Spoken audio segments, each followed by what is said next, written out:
What's up guys, my name is Andy. In this video, I'm gonna be replacing the stock fan on my 360 FE engine in my 1968 F100 with this dual electric fan setup and aluminum shroud. I'm going to trigger the fan using a temperature switch that I'm going to install in my thermostat housing, and I'm gonna control everything using a standard automotive relay. This is pretty simple to wire up. Anybody can do this, and I'll show you how to do it.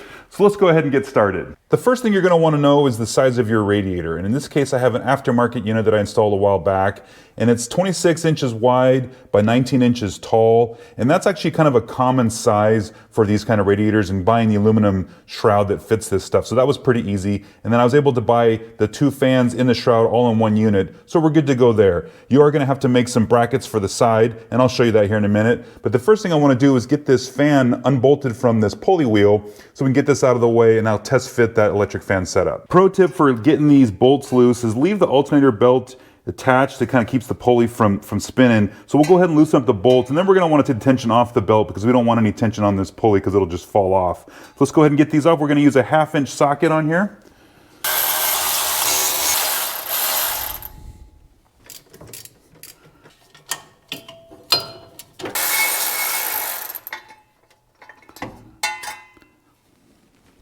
Just a heads up, you're gonna need a shorter version of these bolts. These are 5/16 24 thread to fit in here, and because we're not gonna have anything in this area, we don't need these long bolts, so you need to get some shorter ones from the hardware store to bolt this back to the power steering, or back to the water pump flange. Real quick, I should answer, why don't I just put a shroud on here to cover that fan? A shroud would be an improvement on my radiator.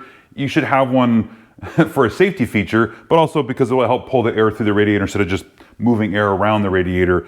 But the biggest reason why is safety. I've had my fingers nicked, my hand, my knuckles nicked enough times with the fan blades on the various cars I've had in the past that I just don't want to deal with that anymore.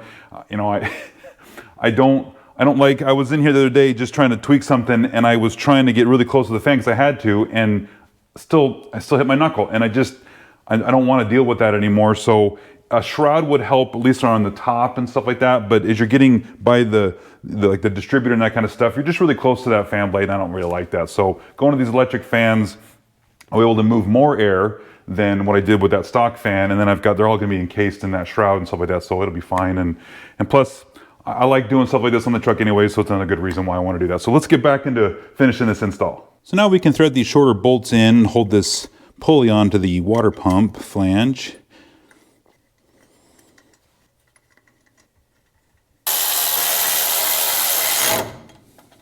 So now that fan is out of the way, we can test fit our shroud. And so there's a lip on the bottom of the radiator that I can just rest this on. And I want to center it as much as I can, but if you're off by a 1/16, it's not going to make a difference. The important thing is to just cover the radiator, which we will be doing here. There. And then this is where you're going to want to have to make some brackets because this particular setup doesn't come with some. So I'll show you what I made. So what I took is just some aluminum angle, and drilled some holes in it. I measured the holes that are in the flange here on the radiator and all the corners there. And I just figured out where I need to drill some holes. And then I drilled a hole here, and I actually went ahead and marked it on here where these need to go. So I'm just go ahead and mount, actually I want to mount this to here first, and then I can mount it up to the radiator. All right, now that I got these brackets on the side here, just some low profile fasteners, and set it up so that this is just going to bolt right up here and utilizing these holes in the flange on the radiator. So I can go ahead and put those fasteners in, and then we're going to be secured and good with that part.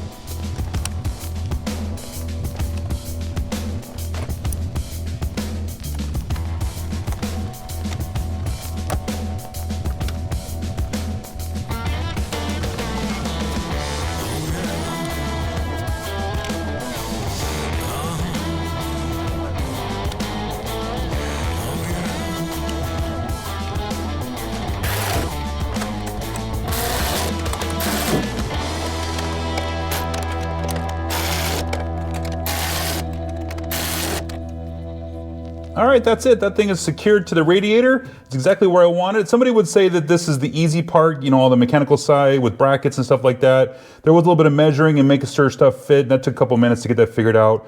But the next part is the wiring. Some people say that's the hard part, but it's not. Let's go over the wiring diagram and I'll show you how easy it is. This is your standard automotive relay, and this here is a 40 amp unit, so it's going to be good enough for what we're doing.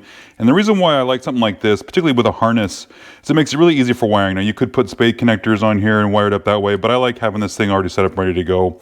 And what I've done here is got a diagram that that matches the colors of the wires. Your relay that you may get may not have the same wire colors, but the terminal numbers are the same, and that's the important part.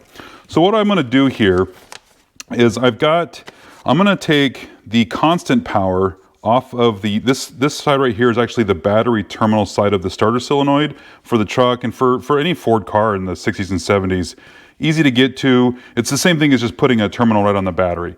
I'm going to come off of here and I'm going to use a fuse like this, and this is set up for a 30 amp fuse, which is going to be plenty for what I'm doing. And I'm going to come into the relay into number 30, and that's actually this black wire right here. And I've got the colors of the wires written on here so it's easy to follow. But ultimately it's terminal number 30, which is right here on the bottom. That's the one we want, right?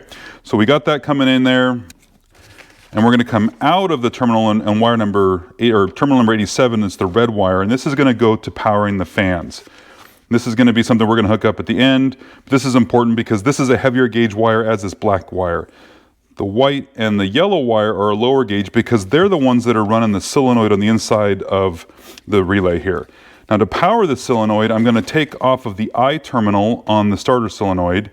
It's not a very strong 12 volt source when the car is running, but that's okay because I don't need a hard 12 volts to run the solenoid. 6 volts would still do it. So it's okay that this is not the best signal, but it is only active when the car is on, and that's important. So I'll take that yellow wire coming into number 86 of the solenoid, and then we're going to come out number 85 to the ground. And the ground is actually going to be this temperature switch that we're going to put in the thermostat housing.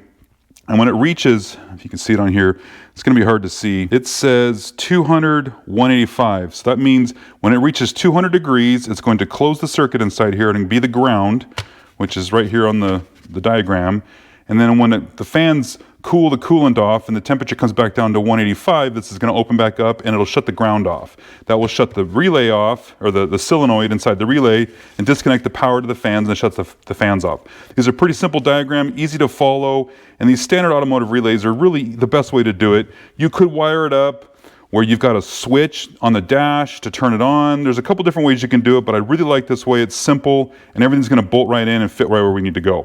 Let's go over to the truck and I'll show you where we're going to attach everything on the truck. So as I was saying before, I've got this port here on the thermostat housing, which is perfect. You can buy these if you don't have one already. This is a great way to get a place to put this. It's okay that it's on this side of the thermostat. The temperature differential between this side and this side of the thermostat isn't going to make a big enough difference. So it's okay to put this right here. It's going to thread right into that hole. We're going to take that plug out. We got to drain some of the coolant, so we'll do that here in a minute. So we just get the coolant level low enough so I can pull this plug out and thread this in, and we're not going to get coolant everywhere. And then over here on the side of the fender, I've got the starter solenoid here, and you can see that I've got it tapped in. I've got this yellow wire on another relay tapped into that I terminal.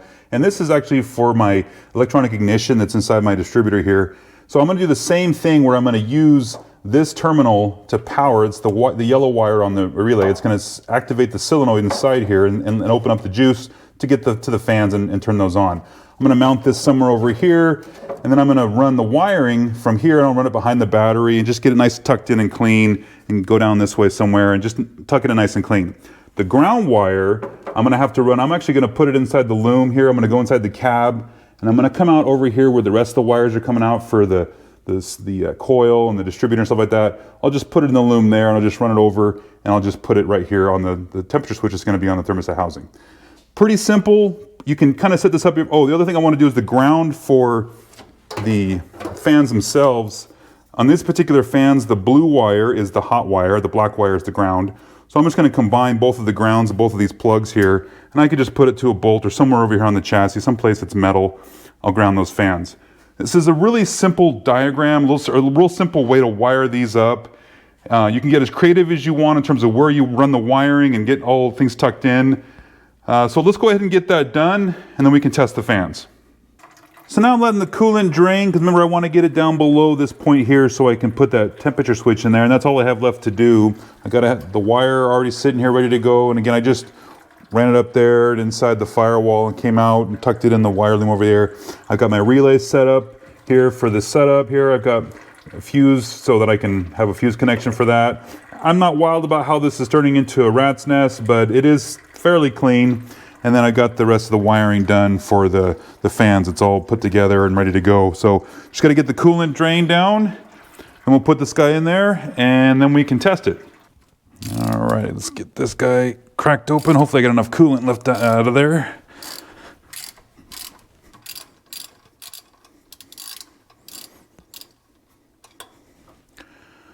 No, not yet. It's leaking out. So let's get a little bit more out, then we can open this up. All right, round two. There we go.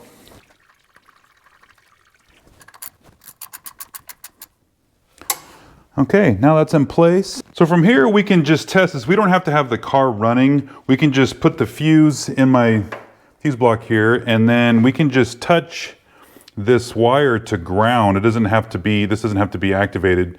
Just to, I mean, obviously we want to make sure that that temperature part works, but just to make sure that the ground works, we can touch that to ground and that'll trigger the relay and should turn on the fans. So let's do that real quick. All right, we'll put the fuse in. All right, that's happy. Turn the key on. All right, so now that the truck is on, we should ground this and it should turn the fans on. Here we go. That works. That's exactly what we want. Perfect. All right, guys, so that's it. That is the electric fans wired up and installed. Everything works. All the wires are tucked away. The only thing I'm gonna do is fire up the truck and make sure that the temperature part of that temperature switch does its job. But I gotta put some coolant back in here and top that off, so I can do that later. But the important thing is that we did try it and tested it, and again, just grounding that wire trips the relay, turns on the fans, everything's working like it's supposed to, so it's exactly what we want. And then, so for you guys, I didn't show the wiring of everything in terms of running all the wires. That's boring, nobody wants to see that. And besides, you guys may want to put your wires in a different spot, so that's kind of up to you for where you want to put that stuff. I try to tuck things off the side, I try to put loom on them just to clean it up and make it look a little more presentable. But you know, as I'm looking at all the wires over there by that starter solenoid, I want to clean that up and get a little bit nicer. I mean, it doesn't look too bad, but there's a lot going on there, so I got to get that cleaned up. But anyways, cool. So now I don't have to worry about sticking my fingers in the fans anymore. That's not going to be an issue. And then, yeah, awesome. On to the next project. All right, guys, that's it. We'll see you in the next one.